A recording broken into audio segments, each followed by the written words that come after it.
Hello বন্ধুরা, কেমন আছো সবাই? আশা করি সকলে খুব ভালো আছো, আমিও খুব ভালো আছি। তো আজ এই তেল মাথায় আমি পুরো বসেছি এবং এই আউটলুকটাকে একটু কনসিডার করো।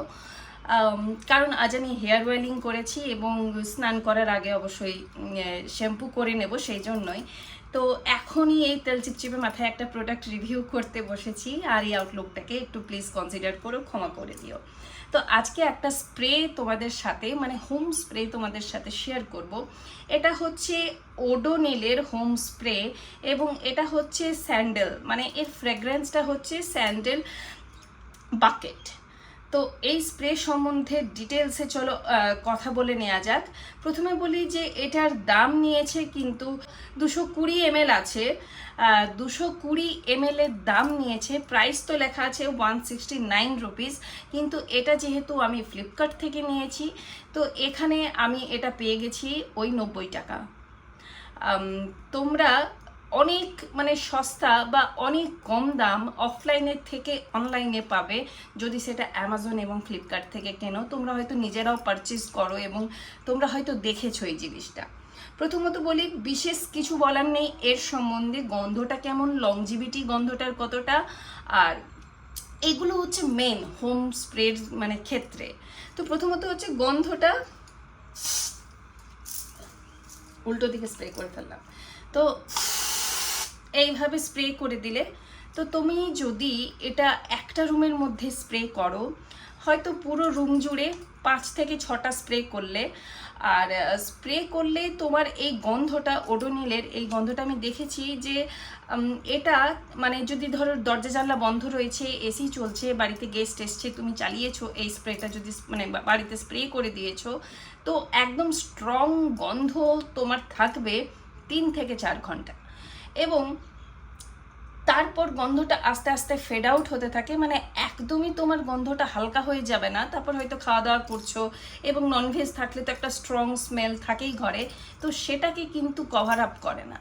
3 ঘন্টা অবধি তোমার থাকবে, আর তারপর বাইরে থেকে ভেতরে ঢুকলে এই গন্ধটা ফিকা পড়ে যায়, আর ঘরের খাবারের গন্ধটা মানে বেশি নাকে আসে। তো এই রকম ওভারঅল দেখতে গেলে গন্ধটা কিন্তু ওভারঅল রুমের মধ্যে, মানে বিনা খাওয়া দাওয়ায় হয়তো এসি চালিয়েছো আছো, তো তোমার গন্ধটা কিন্তু মানে স্ট্রং থেকে হালকা হতে তোমার টোটাল সময় লাগে 6 ঘন্টার মতো।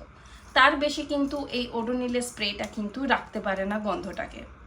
এবার ধরো দরজা খোলা রয়েছে, জানলা খোলা রয়েছে, জাস্ট একটা ফ্রেগ্রেন্সের জন্য বাড়ি থেকে হাজব্যান্ড আসছে, মানে বাইরে থেকে হাজব্যান্ড কাজ থেকে ফিরে আসছে, একটা রিল্যাক্সিং মুড তুমি যদি দিতে চাও, তো তুমি এই সন্ধ্যের সময়তে স্প্রে করে দিলে পুরো ঘরে, হয়তো দরজা জানলাগুলো খোলা, তো তোমার এটা 2 থেকে 3 ঘন্টা পর্যন্তই মাত্র থাকবে, মানে একদম স্ট্রং সুগন্ধ একটা গন্ধ।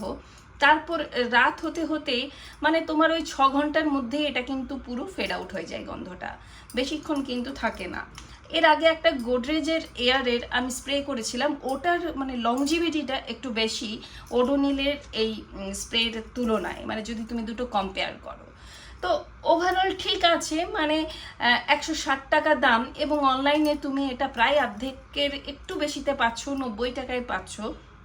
ওভারঅল ঠিক আছে। 5 থেকে 6 ঘন্টা অবধি স্প্রে মানে গন্ধটা রুমের মধ্যে তোমার থাকে, আর এটা তুমি শুধু ঘর নয়, অফিসেও তুমি স্প্রে করতে পারবে।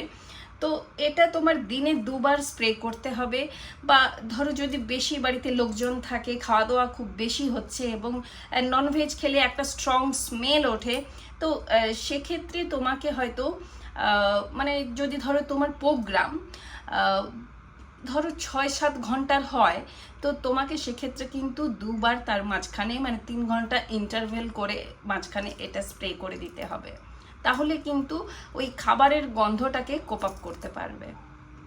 তো এই ছিল আমার আজকের এটা সম্বন্ধে ডিটেলড রিভিউ।